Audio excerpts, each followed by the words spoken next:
Welcome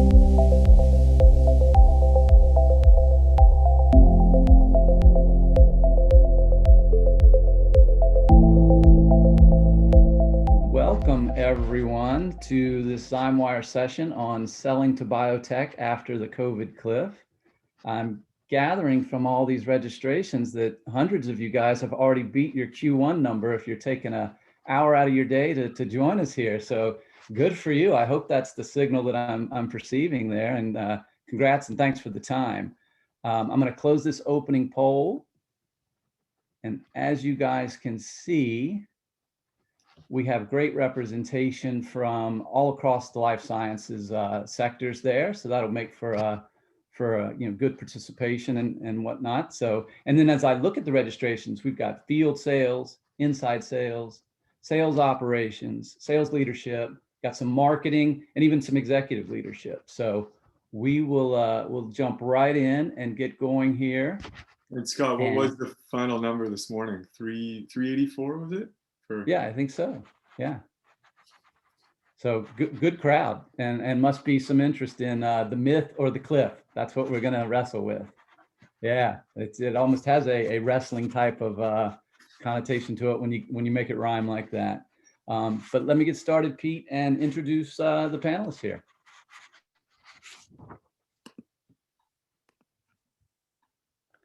So guys, I'm Scott Ballenger, and I am joining you from Philadelphia. I've spent almost my entire career in drug development BD, and I've been in the Zymewire community since 2015, but I most recently joined Zymewire as the head of sales.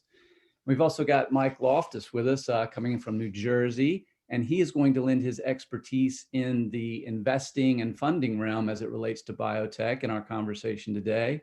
And Pete's with us from Toronto, and he is the co-founder and CEO of Zymewire. So let me share a little more background on what informs our perspective to talk about this topic of what COVID has done over 2020 and 2021.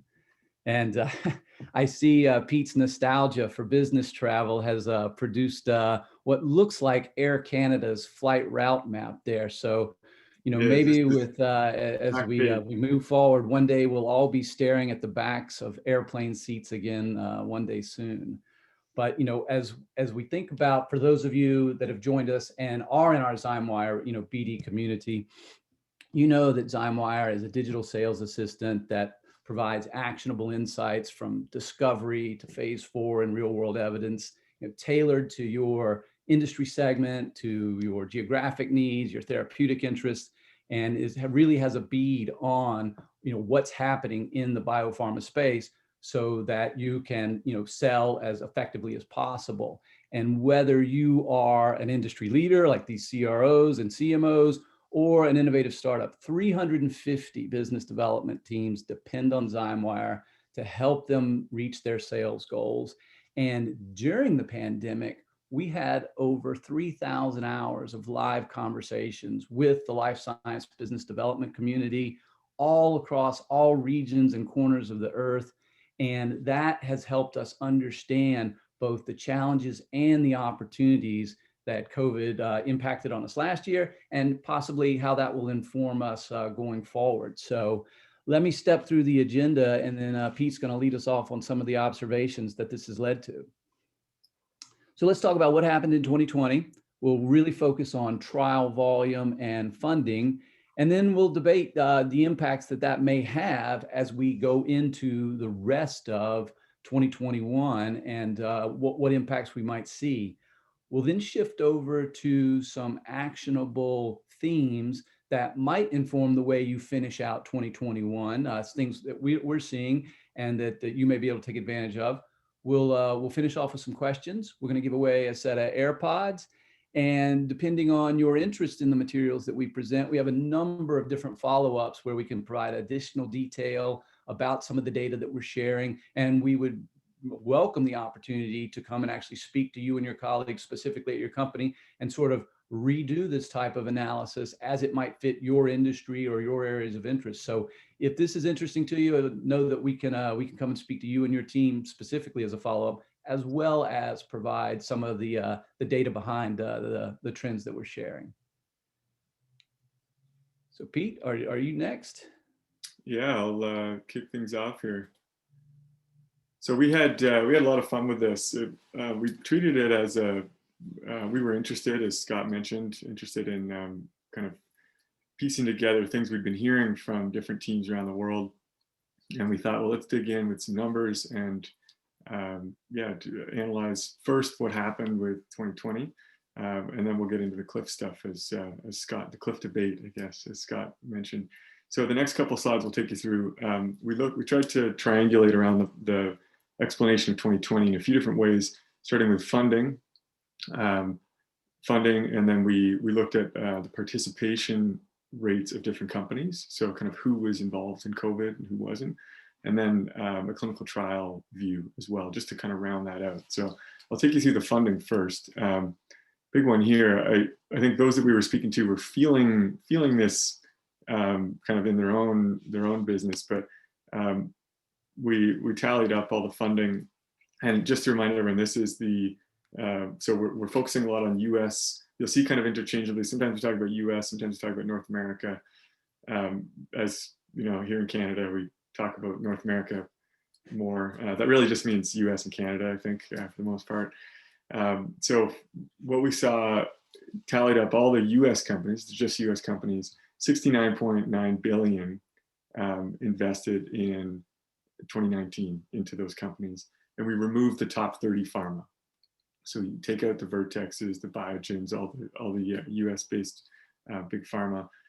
69.9 in 2019 jumped to 113 billion in 2020. So this huge jump here. Yeah, and Mike, you were right at the nexus of the funding and the pandemic. What were you seeing on the areas where you focus? What were you seeing in terms of this perspective on a big increase like that? Sure. So just going back in my head through 2020, what a crazy year. I'm sure as everybody has felt the same thing. It started out at JP Morgan in 2020. I think the bottom bar here depicts, there was a lot more funding, and it really was going. There was more funding and more money available for less companies. So it was crazy. At JP Morgan, it was a lot of the not big companies, but bigger biotechs, medium-sized biotechs were getting funded by VC companies, private equity and others, at more money in to less companies. You fast forward that to March when this all really started, and there was a lot of money, I think, available for COVID and anything COVID. Everybody was interested in it. All the way that sort of went all the way up until let's call it July 1. And then, after talking to various companies and different biotechs out there, a lot of the smaller guys couldn't get $1 invested in their company if they even talked about having a COVID asset. They needed to have other assets in the pipeline. So if you were a biotech and had a COVID asset after July 1, the investors weren't interested anymore. So it was a very strange perspective, but that's sort of the way it went. Yeah, no, thank you. And Pete, I think you've got this broken out over time and by company funding events. Can we take a look at that? Yeah, and it's interesting you bring up the JP Morgan story there, Mike, because so we broke it out. We wanted to know, was it going to more companies? And you can see here the difference between the 2 years. It's 3,800 active US companies in the 2-year span. First year, you had 1,662 received any kind of money. In 2020, you had 1,800. We broke it down by the companies. So let's just go back there. The number, so what we're looking at here, we won't spend a lot of time on this one, but we wanted to see, okay, can you see the shape of the pandemic anywhere in this data? And so a number of US companies that received funding each month, and this is a month-by-month basis. So, and this is just financing. So take out all the government grants, all the other royalties and things, just investments. And you can see here, obviously pandemic in the US starts, but as Mike said, we did see a pretty strong start to 2020. Lots of companies right out of the gate getting injections of cash. And then you've got that COVID work here. So overall number, what we're kind of summing it up as is an increase in the number of rounds, not necessarily the breadth of companies getting funding, a little bit of that, but the number of rounds happening had gone up throughout the year. Yeah, and then let's take a look at actual trial volume now and how 2019, 2020 looked against trial volume. Yeah, so we did the trial volume part. We first looked at how many, the stuff we're going to talk about today. By the way, we kind of assembled a team, a crack team internally to dig into some of this data. But before the trial volume, we actually looked at the number of companies working in COVID. So this is global now. So globally, in the Zymewire, so if you think of on the platform, 6,500 active companies in the year, 13% of those companies, which is 867, working on COVID, either therapeutic or vaccine. So a big portion of them not even participating in the COVID work.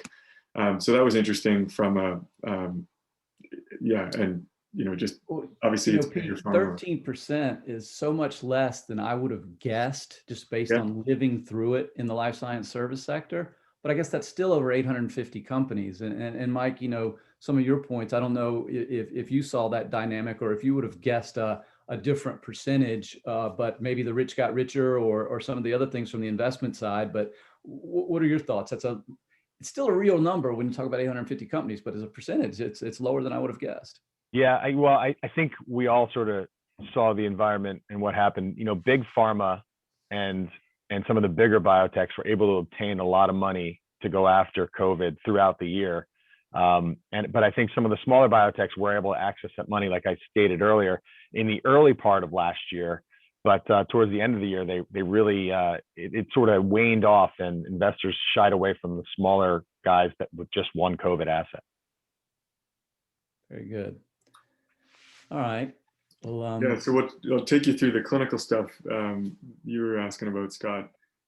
We did this almost as a success metric of the 65, 79 active companies.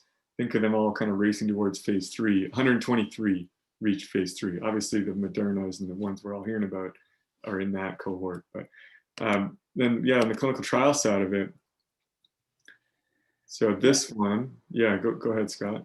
Yeah, I was just going to say, if we focus back on U.S. activity and we don't look at the calendar year, but we sort of look at the pandemic year and we go, 2019 and trailing 12 months prior to the pandemic, you're looking at around 2,000 trials for the year across all therapeutic areas.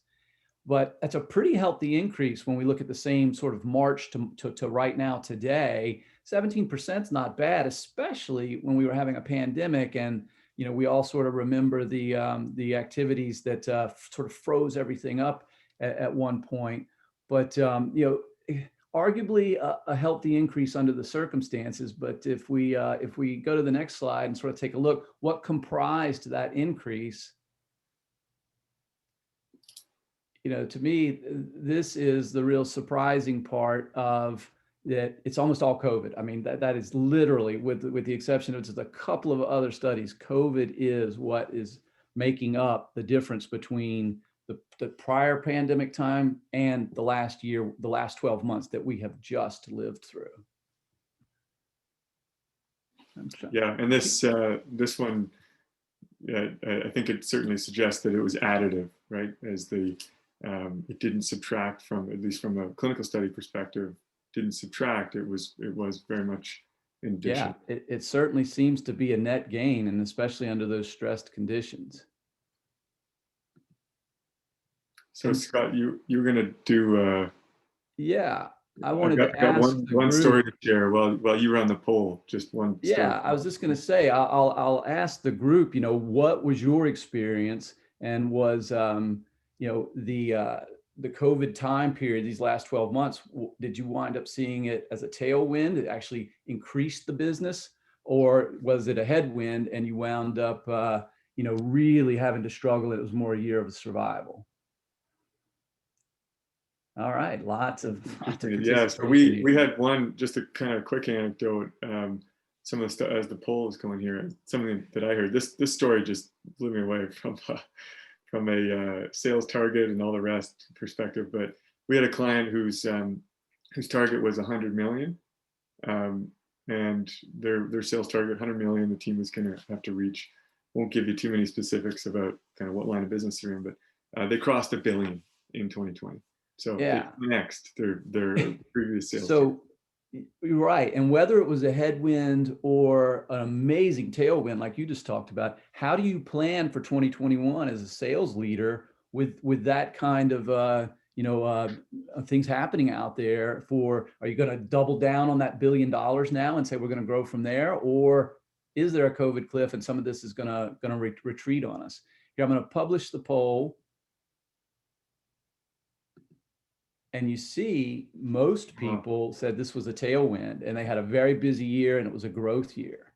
So, overall, it's like a bolus of net positive work, even though I know in March, like when Lilly paused all their trials, we all were sort of frozen in our tracks. But then I think everybody started to roll up their sleeves and really get back to work. But, I'm glad to hear that most companies in our community experienced a positive business year. So that's great. Thank you. Yeah, it's good. All right. So the debate, shall we? Yeah. This I think this tees it up.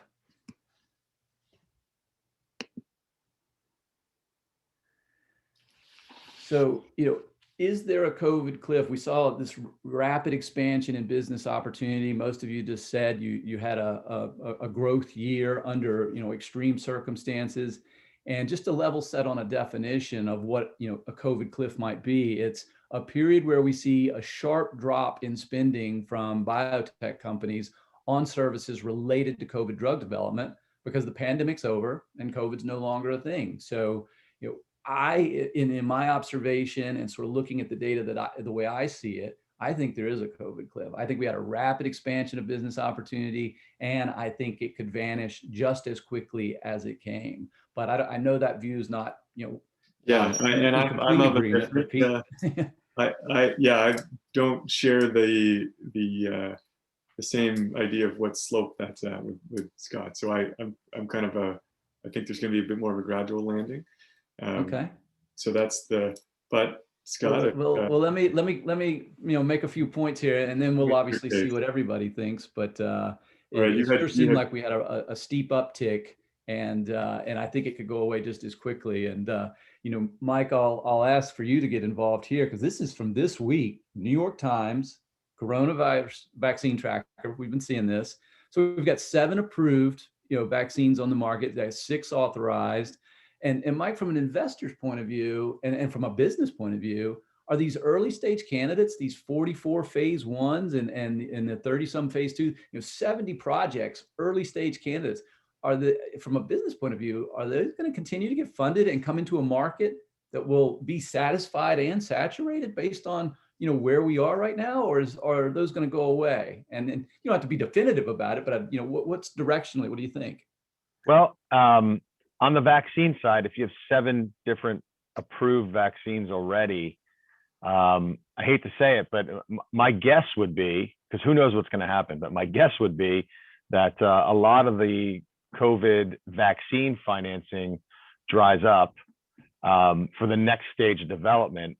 However, maybe there's some room in there for vaccines that go after, mutations of COVID in the future. But my bet would be on antivirals will continue to go straight through because they can obviously have uses more than just COVID. And I think that's where some of the money is going to continue to be spent. Okay. But there is some, to sort of Pete and I taking different views on this, is like the likelihood that we're not going to see all 70 of those candidates advance through on the vaccine side, given that the approved ones are going to diminish that market. But take a look at what's next, and I think Sure, you don't want a drum roll, Scott? I know you love. Yeah, I was just going to say this one takes on more of the appearance of the cliff we were just looking at. So guys, what we're looking at here is the daily patient demand for COVID vaccine and treatment trials over this last period of time. And today, March 25th, sure looks like that we are in a steep drop off from the astounding peak of 2,500 patients per day needed for the open trials related to COVID. And that sure looks like a precipitous drop. Now, I will concede that this is a static shot And it's imperfect in that new trials will be coming in and sort of buffering this. But I would be willing to bet we are not going to return to anything close to 2,500 patients per day. So if your services and businesses are related to those supplies, logistics, patients, those types of things, I think that's come and gone in my opinion. So naturally, we took up Scott's challenge.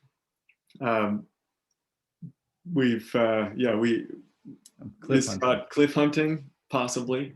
We thought internally we could do a bit of assemble a team to look at, are there any cliffs anywhere else? So this data shows it, which is the daily demand for COVID patients.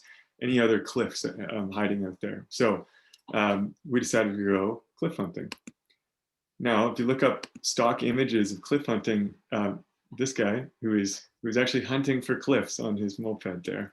I thought he looked a little bit like Mike might look in 30 years, but I know Mike would never drive such a vehicle, so it's definitely not him. But I was going to make an Evel Knievel reference, but I may be dating myself. Well, Evel Knievel, I hope this isn't what Evel Knievel drove in retirement. But. So we looked around, we thought, okay, a couple of ways we could look at this data. How would you find leading or lagging indicators of a cliff coming, right? As the, and by cliff, again, the definition Scott shared, is there going to be some kind of precipitous drop in business for those working on anything related to COVID? So first place we looked, phase three study starts. So it is a bit of a lagging indicator, but could we see that the starts are starting to die down, suggesting overall activity and interest is waning? So what we did first, we plotted the phase 3 study starts from the beginning. We'll call the beginning of the pandemic kind of the American and Canadian beginning in March and of 2020. We looked at phase 3 starting during that time period. So this data is here. Really shows the phase 3 start. There's a little bit of a decrease, and you can see. So this is what you're looking at. The highest is in April of 2020. You had 25 phase 3s starting, and then the black line is the 3-month moving average, just to smooth it out a bit.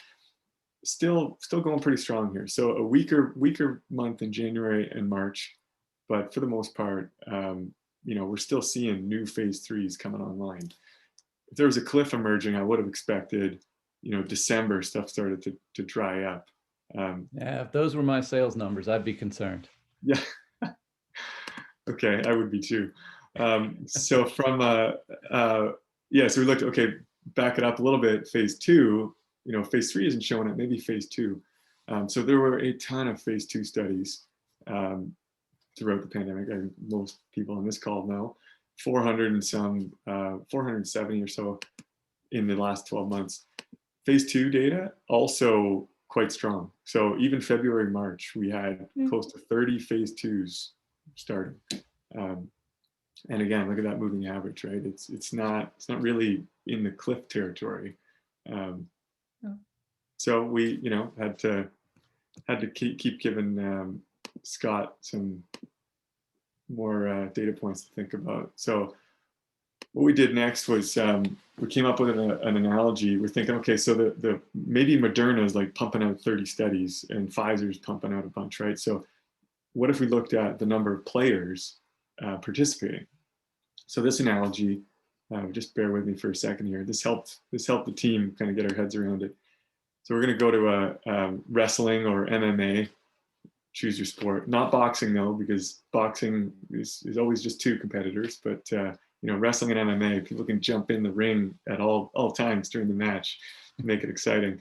So what we did with this analysis, we've looked at, okay, there's, if you think of the competition for, and you measure that by who's competing at the phase 2 level, who's competing at the phase 3 level, and then who's competing at either, you would expect to see some kind of slowdown, right, on that, who's the numbers in the ring. So what we're looking at here, and again, all this will be in the data package after. I know I'm kind of breezing through pretty quickly, but this is in the COVID ring is our analysis we're calling it. What you're looking at in the orange line, these are number of companies in the ring. in the phase 2 ring with a COVID vaccine or a therapeutic over time, right? You can see even in that last month, we've got 15 new companies jumping in. And so what again, you can see, so 314 are in the ring, either phase 2 or phase 3. So this, again, doesn't really show any kind of cliff trend just yet. Phase 3s, I'm still tapering, getting soft. Yeah, this is one I thought, okay, we're going to get some criticism on that red line. You can see July here, it kind of doubles between July and November, and then, well, not quite as much here. So we then looked at, keep beating that wrestling analogy, look at who's crossing the ropes. Look at the rate of people crossing the ropes, right? Picture back to like WWF days, right? And the people jumping out of the woodwork into the ring. So that trend looks like this. So this is a rate. Again, don't want to get too caught in the weeds here, but this is the rate of companies crossing into phase 2 or 3.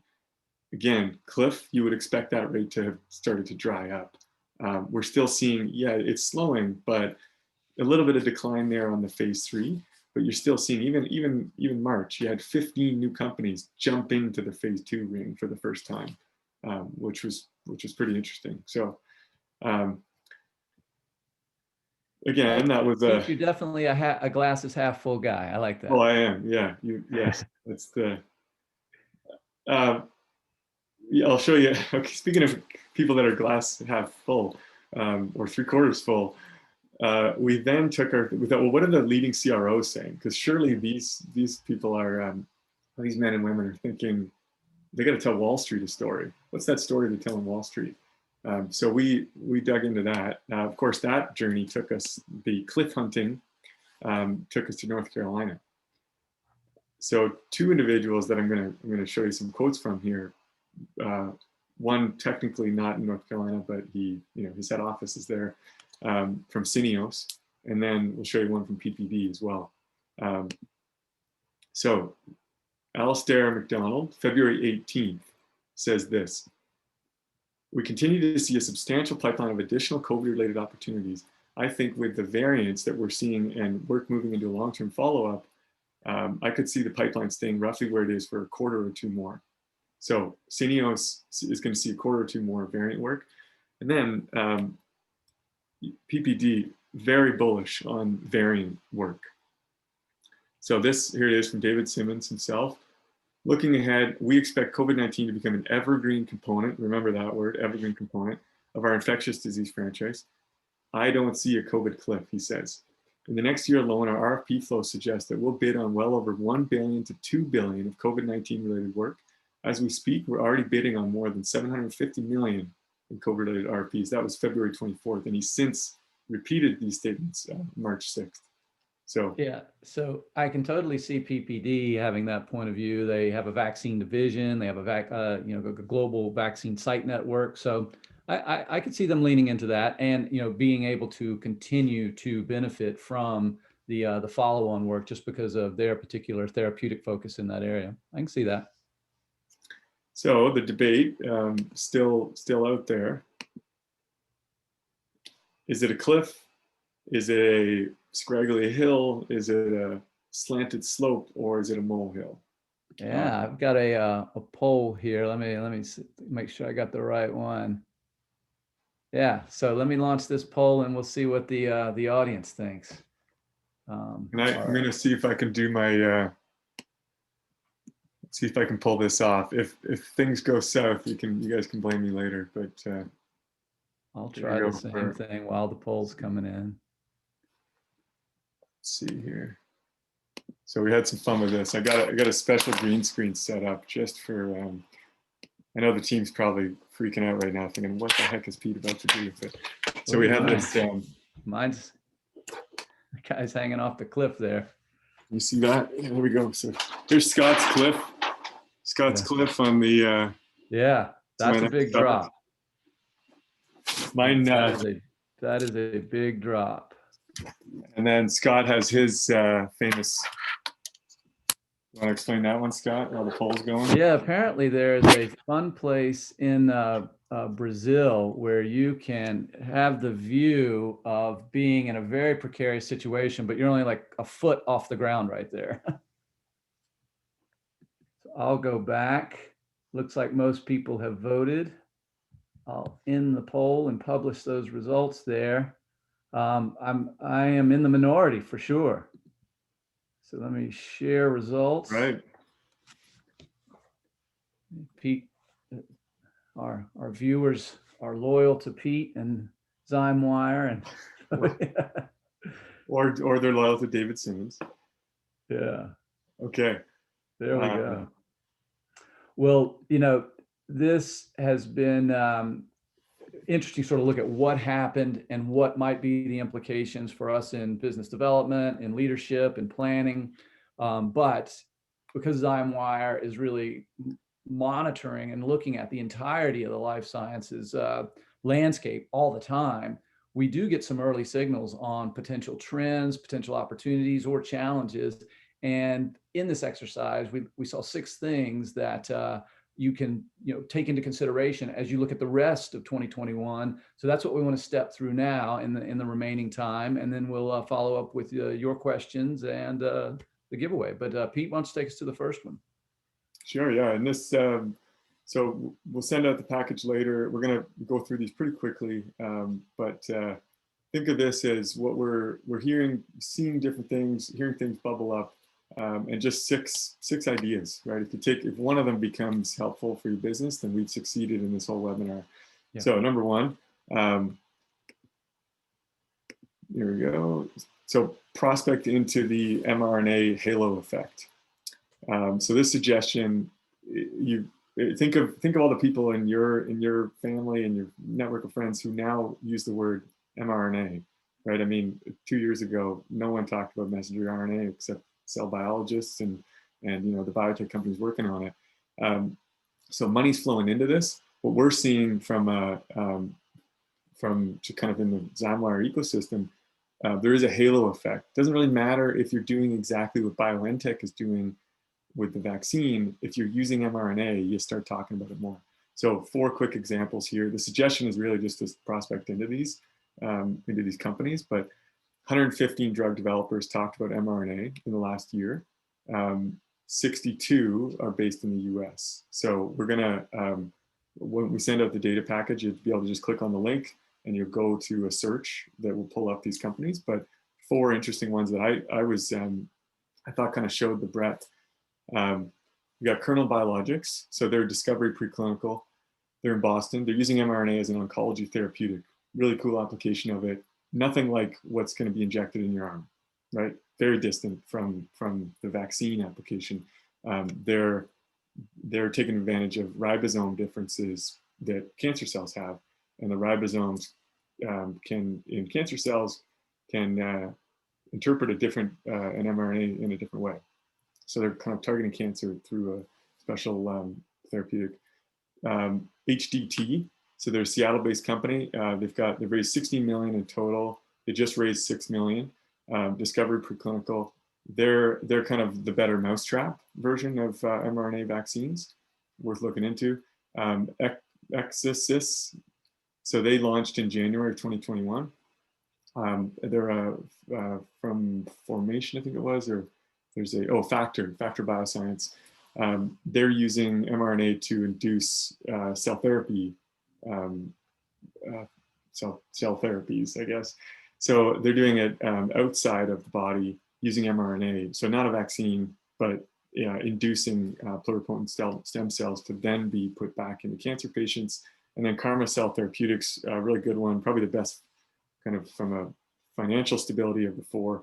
MaxCyte has launched Karma Cell Therapeutics as a subsidiary, and they're doing similar to the other company, kind of ex vivo insertion of mRNA, and then the cells back into the body. But it's mRNA, they're all doing different things with it, but think of it as a buzzword that companies are going to be using more, and prospect into those companies if you can sell anything to them. I understand some of the small molecule CDMOs and others on the call here maybe, this isn't quite as applicable, but anyone in the clinical space, keep track of this. And obviously biologics manufacturing, you want to be keeping pulse on. So there's suggestion one. Scott, I think next one's you. Very good. Okay. Yeah. So out there talking to the Zymewire business development community, most of us are eager to get back to our traveling states and see our customers, present to our customers, do the bid defenses, get to the conferences, all the prospecting that can come from that, the thought leadership. So the sentiment is there, but it's unknown exactly how that will unfold on a region by region basis. But one thing to do is think about that last year will not be repeated in terms of the absolute decimation of spending in conferences and in sales travel and all of those types of expenses. So work with your finance department and your CFO to make sure as things start to open up and as your competitors start to go back into the field, that you are able to respond in kind and not think that the 2020 budget with zero travel is what is expected for the investments in 2021, regardless of whether a lot or a little unfolds. And having been with sales teams where our frequent travelers were budgeted at literally $200,000 per salesperson for those frequent global travelers, and certainly annual conference budgets could be 6 figures or even 7 figures. Don't be reactionary to that and be prospective about it, because it may come quickly and you won't want to be in reaction mode when that happens compared to your competitors. So I did put together a poll to sort of see where everybody is on their sentiment about traveling. So Our thinking with this was we'll do the poll, and then if the results help you with your CFO, you can use the results. So kind of there we go. That's we'll do some follow-up, and if you need fodder, I know we all became CFOs on the call right now, so we're safe. Yeah, we all became experts in remote selling, but there's still opportunity, and depending on what sector you're in, the needs to be on site and those types of things. But let's see what everybody thinks here. And I'll get started on the next one, Scott, just as we're okay. So suggestion 3. This one, kind of a best practice we would always encourage people to do, but we recently, so last kind of 6 months, we've put in a whole extra kind of data set to Zymewire that's got all the funding amounts. So we're doing some cool stuff with this. One of the things is that we've looked at the top 30 funded discovery to preclinical companies, and we're now recommending people take a look at that list. So even if you can't sell to them all, understand who they are, and that will help your kind of long-term strategy, whether maybe you can sell directly in 2021, or you can start to shape your own business offerings around those companies. So kind of as a like a who's who of preclinical discovery work, this list is a really important place to start. So a company like Sana Biotechnology, 866 million they raised in 2020, right? It's just a ton of money, and they're obviously going to be spending that in this year. But that top 30 list. So we're going to provide this as part of the data package at the end. Anyone who's got a Zymewire account, we can actually put this right in your account, and then you'll have that to look through. So we'll give some follow-up details about that. But suggestion is really just take a look at the companies and understand, okay, how many of them are working on things that you could potentially help them with. And real quickly, Pete, 65% of our audience thought that there would be some return to travel and conferences in 2021. All right, and no one is currently in the air using. My sort of road warrior choice to have zero selection. Yeah. I would have asked for a selfie just to live vicariously through that person, but. All right, so next one. So Mike, you were gonna, next one's you, so. Okay. When it pops up, it's just about ready. Okay, great.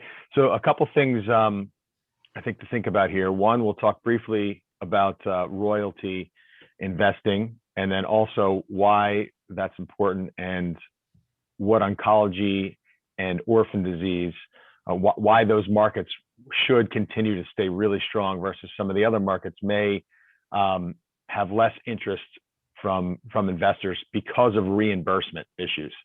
And I think that goes very, at least in the United States, Pete, Senator Bernie Sanders introduced a bill this week that talks about reimbursement and how that can affect certain things. So pay attention to that. We'll see where that goes. But to come up with a definition, I just wrote something down real quickly. So I'm going to look to the side here and read it to you. A royalty deal is basically paying now for locked in future returns on commercialized drugs. So, royalty investors get a percentage of net sales of the product. And there's a really good podcast that I listened to from the man on the slide, Clark Futch, and it's about 55 minutes. So hopefully, Pete, Scott, they can also somehow get a link to that. I think it's when you dive into the data a little bit, but very, very good and explains a lot more about what I'm saying. But public company investors, seem to like financing, royalty financing deals as an alternative to when they're getting diluted when they do a capital raise and just hand out shares. That really crashes the stock a lot of times. So royalty financing is basically non-dilutive, just future. You're getting money up front for future sales. So I'll give you an example of a company that I saw this happen to, and I personally am invested in. A company called BioCryst Pharmaceuticals out of North Carolina. They, in 2020, December, they did a $325 million royalty financing deal right after they got approved for their orphan hereditary angioedema drug. And that basically saved the investors from an immediate capital raise that would have crashed the stock. So BioCryst has been doing pretty good. They went from $350 in September, let's say, up to $16 on Monday. And now they're back down a little bit just because of the environment we're in. But the whole point of this is, if you're going to pick a place to prospect and you think it's going to continue to flourish and grow, I believe that's oncology and orphan. Just because of the reimbursement, they're going to stay high. They're sort of insulated because people are dying from oncology-related disease every day, and it's not something you can put on hold. And orphan disease, there's no cures out there, so there has to be some sort of mechanism there to get these people that are not part of the larger population that really need some cures. So I think those two areas will be very strong in the future for everybody that is prospecting in biotech. It echoes what we hear from CRO leadership as well. So yeah, thank you. And Pete, given the time, and we want to give away some of those AirPods, let's move through these last couple, and then we'll have some great follow up to do with all of the participants, based on what was of interest to them. This one will be in the deck, but just shows oncology, back to the slide that we previously showed. Oncology as a portion of that. So you've got COVID up here, and you can see twice as many oncology studies coming out of US companies in that same time period. So this one, the main message here, we're hearing CNS is becoming hot again from from the Zymewire BD community. And we've got everything from clinical sites to those manufacturing CNS therapeutics. So we did some analysis here just to kind of see if there's any facts behind that. And this was one, so 6.6 billion invested in US discovery to preclinical companies. So this is a company that has not yet reached the clinic.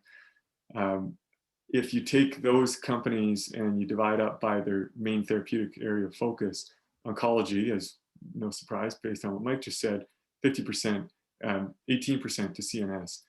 So the recommendation or the suggestion here, even if you don't think in a therapeutic mindset, as in maybe you're manufacturing and for you it's about the molecule type, we're kind of encouraging people, well, prospect by CNS as one mechanism, kind of like with oncology and orphan, because there's a lot of stuff going on in the discovery to preclinical stage. And then a different breakdown just to balance out that number. And again, this is not COVID, so COVID's removed from all this just because of the influence it would have there. 754 US companies with confirmed discovery to preclinical activity, but no clinical activity. that breakdown, if you just do it on a company basis, 9% of the companies have CNS as their main therapeutic area. So that, yeah, I know, Mike, you were talking earlier about you're making some Alzheimer's investments and some other things that you're seeing that become a little bit more popular out there. Yes. And Pete, you're yes. going to take us to the last one, and it's interesting. You and that crack team you talked about assembled all of this with Zymewire. The platform and the information there, and some of the questions have been about, could you actually see the company or the regions? And of course, the answer to that is yes. And this is sort of an aggregate summary. But take us through to the last one, and we'll leave enough time to maybe get another couple of questions in and some of the giveaway. Yeah, this was one. So thinking about the David Simmons comment and a couple of other ones, it's like, okay, so this guy sees some, he's got 750 million in RFPs or whatever you talked about there. What is the work related to that? And so what we're encouraging everyone to do is just plan, like, cliff or no cliff.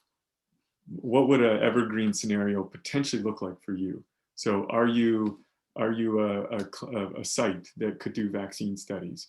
Are you a logistics provider that could ship annual vaccines? So if there's a COVID vaccine that we all take every year, or a booster, how can you get involved in that? And really some questions here to get you thinking, but this one we dug into a bit more. Ask yourselves, do we do anything related to influenza? Anything at all related to influenza? Do we make antivirals for anyone in influenza? Do we ship any influenza vaccines around? Do we manufacture them? So we just did a quick little breakdown again to get you thinking. Here are some things that our clients do related to influenza. So we've got a client kind of working on anything here. Some of this might be what COVID ends up looking like, depending on the variants, depending on vaccine adoption, all that stuff. So what work can you do related to an annual vaccine? What work could you do related to treatment? So in influenza, this is, I previously worked at Roche, I think some of you know that, and Tamiflu was huge, right? So Tamiflu would absolutely fit in here for influenza. What are the antivirals going to be that become really common for COVID long-term?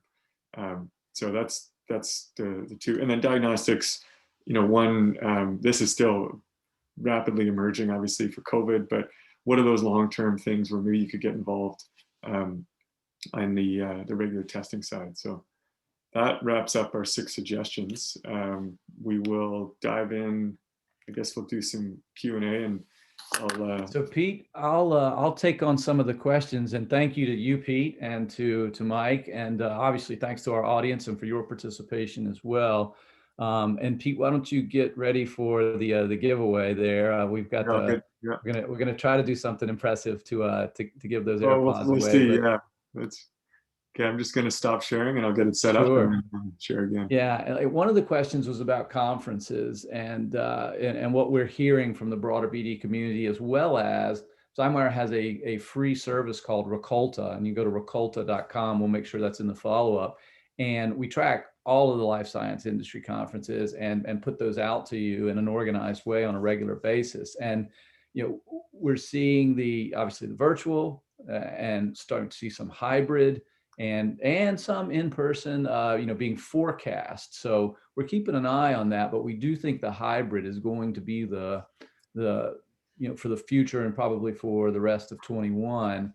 But Recolta can be a way where you can keep your finger on the pulse of what's happening with those conferences and how they're positioning themselves. But that's going to be one of those cyclical things of, can we attract the sponsor speakers that then bring the exhibitors and create that virtuous cycle of participation. A lot of demand on our side, but the sponsors are going to have to reciprocate with their own sort of interest in doing that. And we do see some of the science community being somewhat satisfied with virtual delivery or hybrid delivery. Yeah, Scott, I think ASH is a good barometer. So think of all the scientists going, all the doctors going, and ASH has declared they're doing, I forget where the location is, but they're doing virtual as part of that. So I think if you go to the conference website, it says join us in person or virtual. How many doctors and scientists are going to do the virtual route, right? It's clear that they have to appeal to that audience. So will the OCT conferences, probably not, but the kind of the more academic focus, what we're seeing, the more academic focused, the more likely they are that they're already offering virtual and in person. Yeah, Pete, if you're ready to do the giveaway, I'm reading through the questions. I see one sentiment that's nice, and they said, if it's a cliff and we fall, we're definitely going to fall forward. I like that sentiment. So, yeah. Yeah, so we might not. I have a backup if that doesn't work. I think I can get this going here, but give me maybe one more question, Scott, and then I'll be. Sure. And some are questioning about how were the biotechs themselves impacted by the pandemic. Now, obviously, a lot of work from home, a lot of e-clinical deployment and shifting from the traditional approaches to protocol execution, a lot of rewrites on the design of trials to be able to factor in telemedicine or those types of things. So if you're in those service sectors, you probably one of those companies that saw a sharp increase in business. But in terms of how they're working and executing, we see significant remote work with no end in the near term on that until we cross some vaccination thresholds. Hey Scott, I got it working. Can you hear the applause? Oh, I can. We got to see this, and Okay. hopefully we can connect the dots on Yeah, announcing the winner. But at least we'll know one, and it will be a bona fide, certifiable random selection. All right, let's see. So I'm gonna. If the webinar and screen sharing is going to go south, it's going to be right here. So let's. But glass half full, so we'll pull this off. Hey Pete, while you're talking, I saw an interesting comment about that I didn't think about, but makes sense. I'll talk after this real quick. Cool. Okay, so can you guys see that? We got yeah. So of the hundreds of registrants, there they all are. So here we go. We're gonna pull up a number. This is the random number, and then I got a list here I'll refer to as who that person is. So obviously for privacy. Hey, 131, you are it. And 131 is, let's see, still loading. Albert Zhao from Biotech.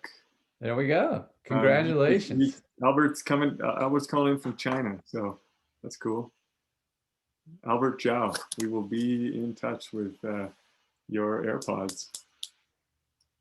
Hey, I want to thank everyone again, Mike, for participating, taking time out of your busy investment days and all the different companies you're working with, and Pete, for you and your team pulling this information together, and then to the hundreds of folks that participated. Thank you very much. Obviously, if you are already using Zymewire, you can set up with your customer success person and see how we did some of this, or get into some of those specific questions about how do we go to the next level and find things for my territory, for my specific focus. All possible. And if you're not a Zymewire user, we'll certainly be reaching out to you, or you can express some interest to us. We'd be happy to set up a demonstration of what Zymewire does and to get you a free trial. And if this content would be interesting to your colleagues, let us know. We'd love to share it with you again on a one-to-one basis with you and your company. All right, thanks everyone.